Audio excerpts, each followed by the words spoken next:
This program is presented by the Sarawak Tourism Board. Sarawak, the gateway to Borneo. On this week's Hot List, early birds. As the president takes public hits, opponents begin taking political punches. Sweet talk. The government wants to help nutrition by regulating sugary drinks. Is it an impossible dream?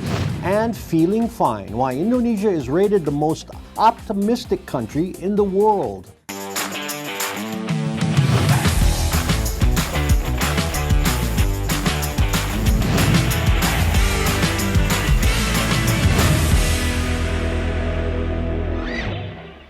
Hello and welcome. This is Hot Indonesia, where the talk isn't cheap. I'm Dalton Tanonaka in Jakarta. Here are my co-hosts. Yenny Wahid is director of the Wahid Foundation, which promotes pluralism. She is the daughter of the fourth president of Indonesia and the busiest woman I know. And sitting in for Sandy today is Putera Soekarno, grandson of the founding father of Indonesia, working now in private business. Hot topic number one. Early birds. It's 2 years into his presidency and Prabowo Subianto is trying hard to deliver on his public promises. But it's been tough, for example, to fill a national network of cooperatives with products and people. His flagship free school lunch program has been hit with corruption and sick kids. The rupiah is weaker than ever, and the stock market is the lowest in 5 years. So, he's definitely an easy target right now. Public criticism, of course, comes with the job, but in the past few months, I'm sure you've noticed, possible future political opponents have spoken up. Yenny, you've seen some of the social media statements. Prabowo's last election opponent, Anies Baswedan, said, quote, "Things are not okay." Is he setting the table for 2029? Well, I think it's, first of all, it's completely normal for democracy to get heated up, leading up to the election. But 3 years away, that's a little early, no? Yeah, that's a bit too early, and I think this is the reason, because of the economic situation is not doing very well. You've outlined all of the problems that we've discussed also in this channel before, but the food program, the cooperative, and all that, and people really feel the crunch of the economic squeeze now. So people actually do not care about who wants to run. They want solutions to their problems. They worry about inflations. They worry about jobs creations. They worry about security. So they worry about how government is going to deal with aftermaths of disasters, for example. So you're saying people like Anies Baswedan are not making a political statement, but just being the voice of the people, echoing what the people are saying? I think it's a bit of a both, really. Being a political figure, he naturally would use the momentum to remind the people, why he's he is still a viable candidate. It's not nothing's wrong with that. And he should do that as if he's a good politician, he should use the momentum to really, push up his agenda. As the opposition, you got to keep your name in the news. Yes. A sense of perspective and history is kind of needed here as well. Pushing new programs is always a challenge when you come into office. Now, Putera, how is the president doing to you at this point in his presidency? How is his performance? How do you rate it? At the first time, I learned how he do internationally and nationally, how he managed the downstreaming, realization. That make impact globally. That make the UK, the economists, and the Bloomberg notice the situation right now. And they are focusing on Indonesia. Why? This is a gold mine for them. Many young people are buying everything online right now. They are stopped going to mall. They are doing job from home, from everywhere right now. So we can wait and see. And about the criticism from Anies, this is good. As long have criticism and they want to accept it, that's good. Without anyone that have courage to criticize the government, in the wrong station right now. That's not healthy. No, but you feel so you're a little not that confident in the job that President Prabowo is doing right now, or is just part of the challenge of a new president? I mean, are you happy with his job? Right now, I just wait and see. Okay. Because it's not my sector, not my... But you're a voter and you're a citizen, and you also the grandson of the founding father of Yeah, this I country, know. which But has you're some... part of a party, right? Political party. Yeah, I know. Yeah. But his party did not support the president before, right? Like I don't support the president. You know, to be fair, I don't. Me and You mean Sandiaga Uno, politically, right? we were supporting other candidate. But once he's sworn in, I support him. You know, because I want him to succeed. Because if the president fails, then the whole nation will suffer. I mean, that's just very good the way I point. see it. But you know, but I think he needs to really ramp up his game. You know, because his people are not happy now, and his popularity is declining now. So people really feel it in their pocketbooks. You know. Okay. Like, Let me get to another possible future rival. Infrastructure Minister Agus Yudhoyono, son of the sixth president of Indonesia. He made recent remarks criticizing environmental efforts of the government and cabinet infighting. He was criticizing how everybody wants to have their own kingdom. But isn't that part of the job, Yenny? Or is he planting political seeds? well, he's also seen as a possible candidate. You know, a contender in the next election. But you know.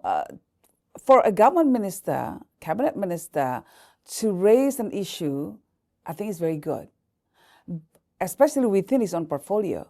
But it should not stop there.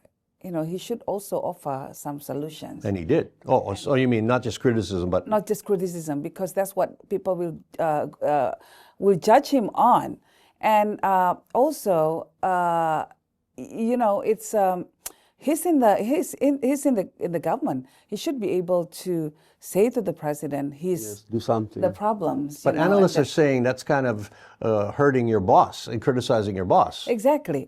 I don't think it will look good on him if he criticizes the government outside of the cabinet meetings.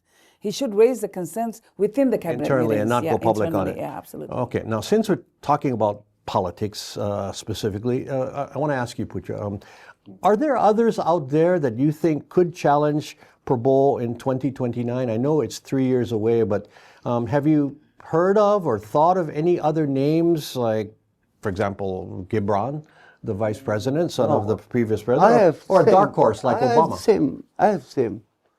I agree with Ahai, because he's still young and have a bright future.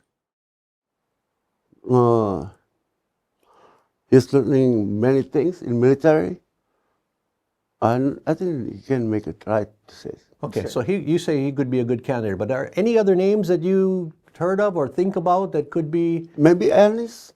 Anis? Anis. Okay, we mentioned him already, but any others outside of Anis? For me, Yeah. it's the regional leaders. Watch out for them. Because, you know, people are looking at them. They're extremely popular. Like the governor of West Java, for example, or the governor of North Maluku. Yeah. He's extremely popular now because people see these people as figures that tries to bring innovative solutions to the problems. Yeah.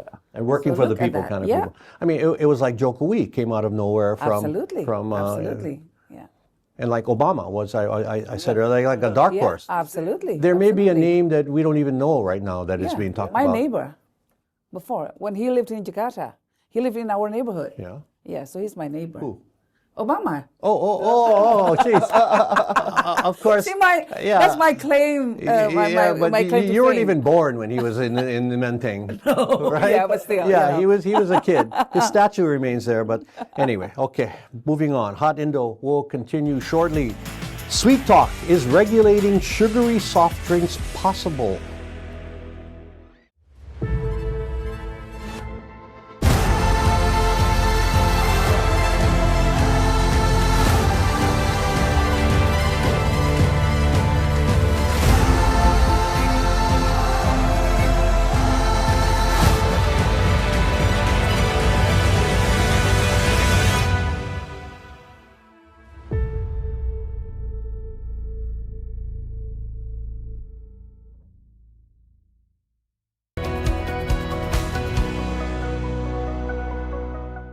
Quintanilla sendiri merupakan sebuah brand fashion aksesoris yang kita menggunakan limbah kayu pabrik furniture sebagai bahan dasar dari pembuatan produk-produk kami. Banyak sekali hal-hal yang memang kita masih belajar, disitulah dirapihin sama Bu Reni. Bikin laporan keuangan, ada akhirnya momen untuk kita bisa presentasi langsung sama Pak Sandi Uno. Secara omset kita bisa naik lebih dari 80%.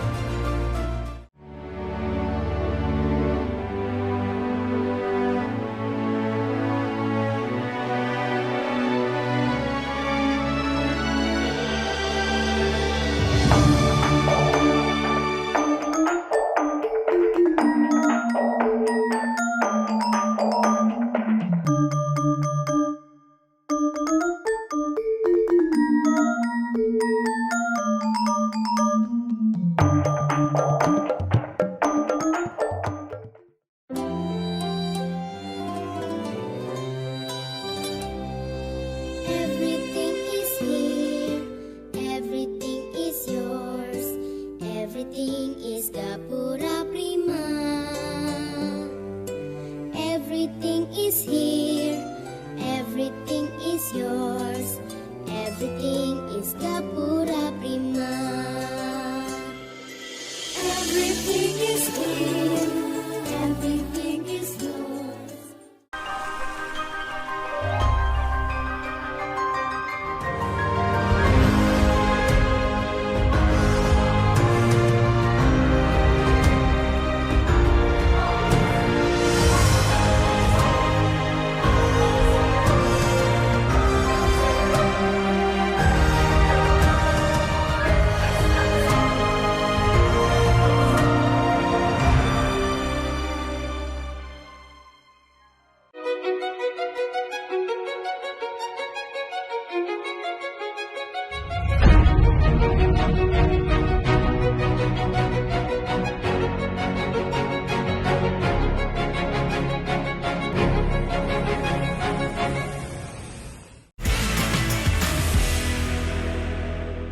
You are watching Hot Indonesia with Yenny, Putera, and me. Here's hot topic number 2, Sweet Talk.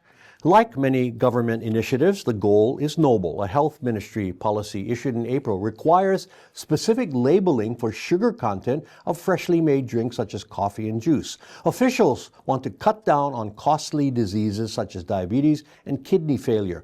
Businesses argue the added cost will hurt their budgets. A 2-year phase-in period is in effect for the businesses to comply. To me, this is like cigarette warnings on labels, and I don't think warning labels cut down smoking much in this country. Anyway, so Putera, do you think the regulation on soft drinks, the labeling, will be effective? I don't think so. But many countries already decide to make the sugarless production, like Singapore, Japan, and China. But it's not worth for me to see the making sugar, the content is one thing, but this this regulation is about is- labeling. yeah. And who reads labels? In my opinion, do you read labels? I do. Okay, I well, try to yeah, do of that. course, I'm yeah. more mindful, of what I eat. I'm trying to.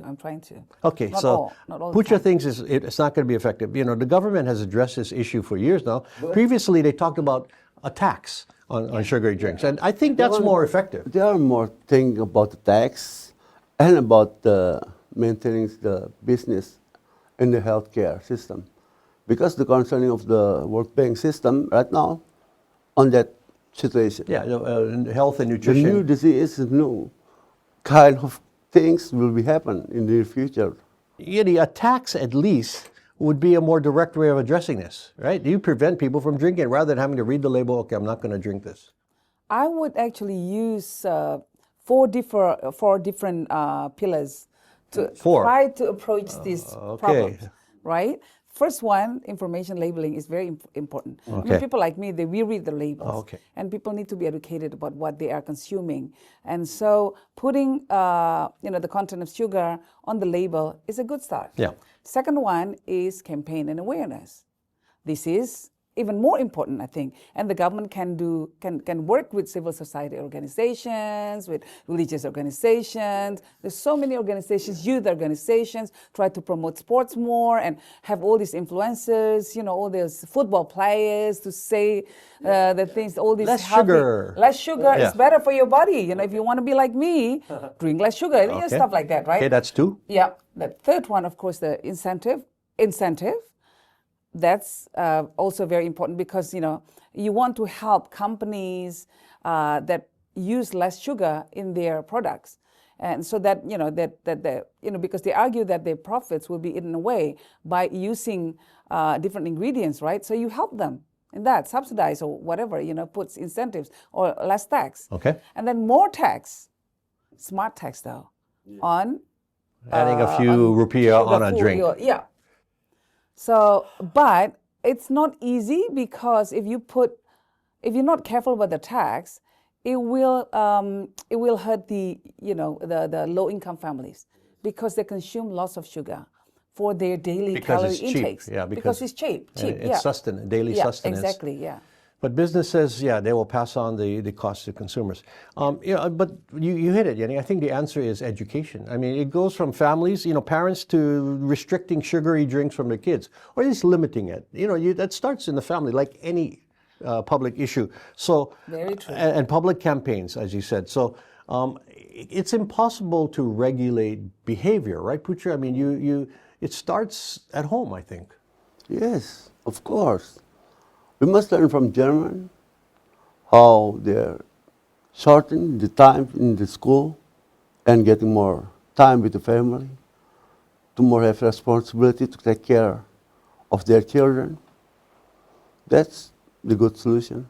Yeah, and right now, anyway, when you go to some coffee shop, don't they say, do you want less sugar or more sugar or full sugar, right? Some drink places? Some drink places, they provide these Separating. options. Yeah, Options option whether you and want separate. sugar or you want, like sweets, non-sugar, but it's still chemical though, So, some people like me, for example, I try to learn, I learned to drink my drink, without sugar.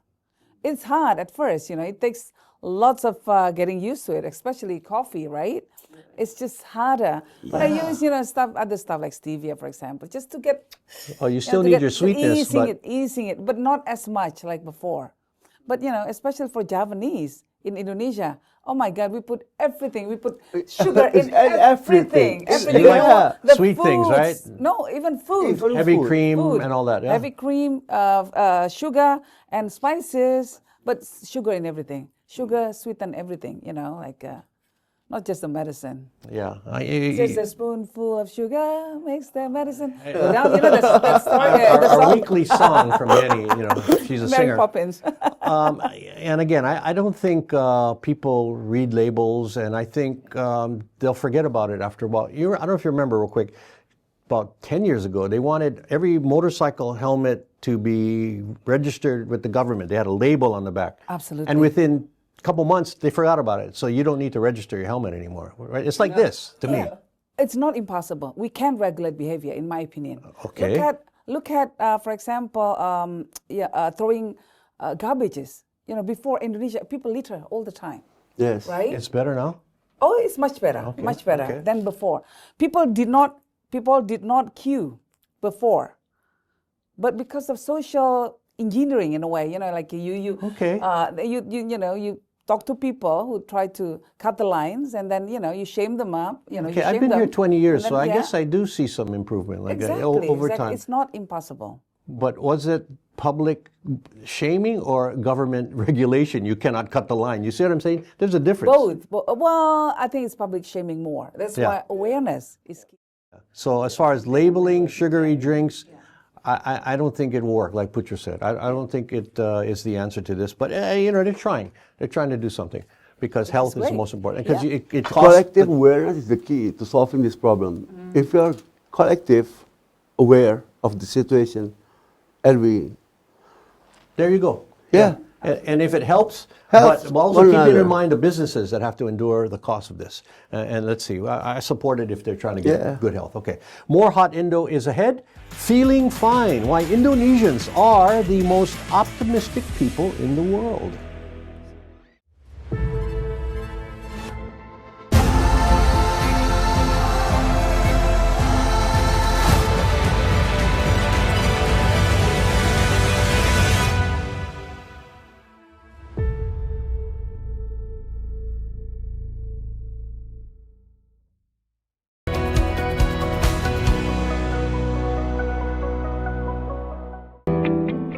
aku ngelihat bahwa masih banyak hewan peliharaan yang itu tuh masih menggunakan produk-produk manusia, dan aku menginisiasi Anima supaya bisa menghasilkan obat-obatan untuk hewan. Ikut program Hot Indonesia itu di pertengahan tahun gitu. Waktu aku konsultasikan, mereka sangat mendukung gitu kan untuk bisa mengekspansi pasar ini keluar Jabodetabek atau luar Jawa lah gitu kan.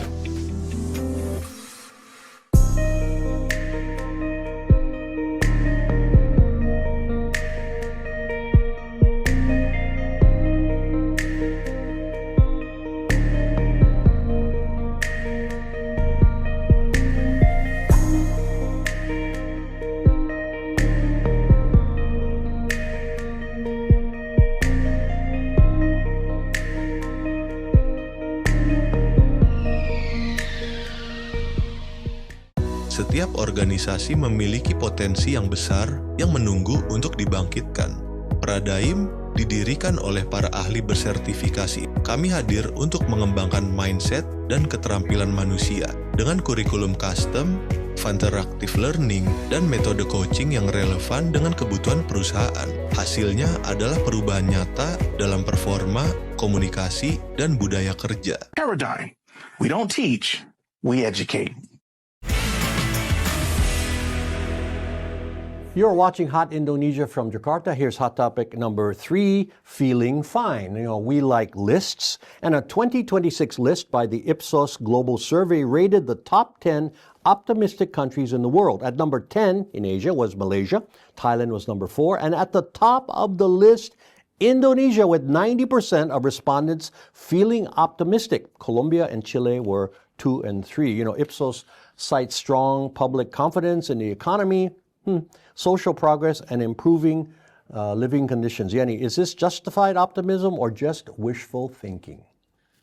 Indonesians, you know, you've lived here, you know, we are, you know, perpetually optimistic about many things. Even if disaster strikes us at that moment, you know, we are still optimistic about the future. You know, we have this saying in Bahasa, untung aja. It's lucky that we. Yeah. Then you can just fill in the blanks. You know, like you have an accident. You cut Amputate. You hurt your feet, your legs, right? And then you said, "Thank God, it's just my leg. It's my leg. I'm still alive." You know, this is the way we think. Okay, you know, this is just the way we. The survey doesn't surprise you then. It doesn't. Yeah. It does not. Yeah. You know, it's notable that the superpowers did not make this list. The U.S., Russia, China. They're nowhere near the top 10. How optimistic, let me ask you, Putera, for some history a little bit. How optimistic do you say Indonesians are now than maybe 60 years ago when your grandfather was president? I mean, I know it's different times and different situations, but is it an inherent thing in Indonesians, or do the conditions of that time create optimism? Oh, it's a different situation, different era, different times, and the way the people think, do, and the ideology. And what I learned from Sukarno, every leader must learn spirituality. Without they have the guidance from the spirituality, in Indonesia they call ulama, they will make a wrong decision.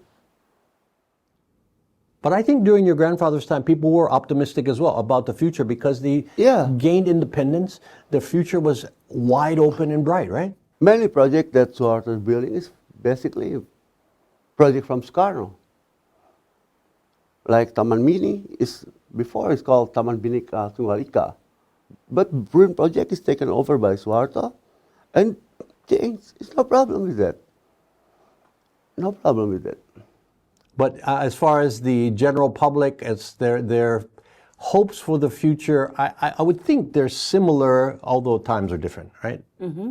Optimism is just our innate strength, right? Because it provides us with this resilience. You know, Indonesians are very resilient people, and that had created, in a way, like a very good capital. You know, to live your life and to go beyond. You know, because when you're optimistic, then you still want to work hard. You still want to, you want to create a better future for you. And, you want to make sure that, there's a better and brighter future for your kids. Yeah, I think in emerging and developing countries, optimism is sometimes all you have. And it could be the driving force, for you, your kids. So I'm actually happy to hear of this survey validates what you've been saying all these weeks and years. Otherwise, it would be a pretty dreary place to live, kind of like North Korea. I don't know how much hope they have in countries like that, right? Right. And also make sure that, when you're optimistic, in a way, you can be more productive, in my opinion.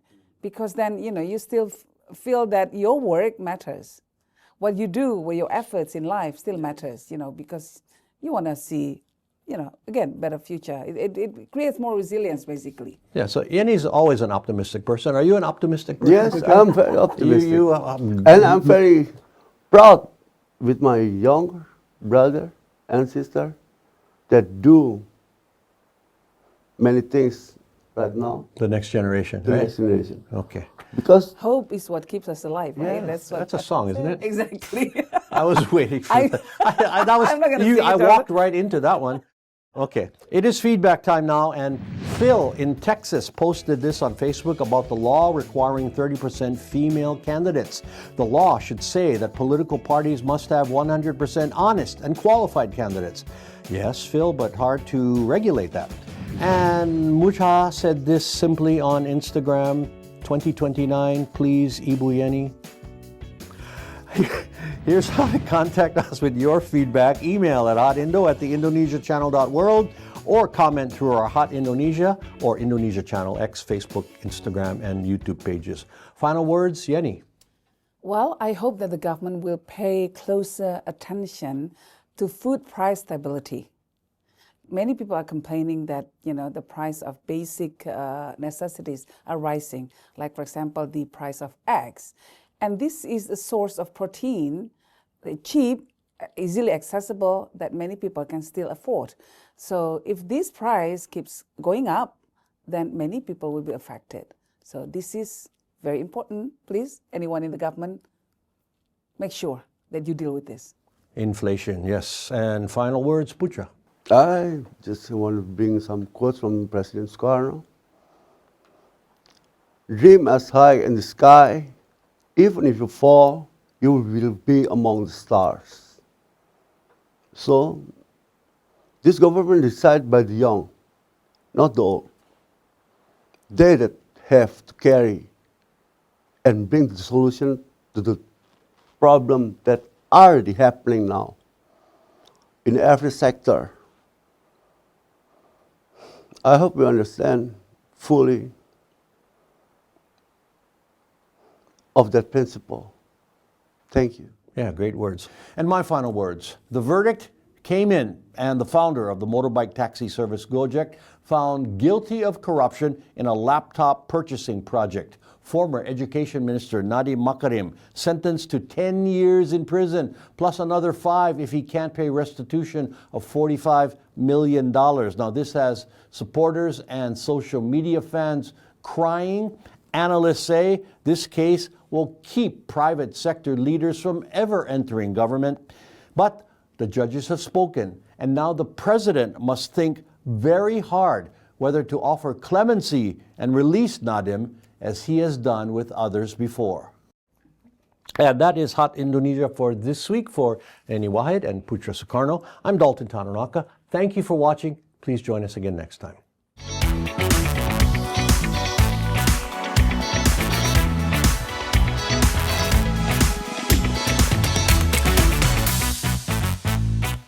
This program is presented by the Sarawak Tourism Board. Sarawak, the gateway to Borneo.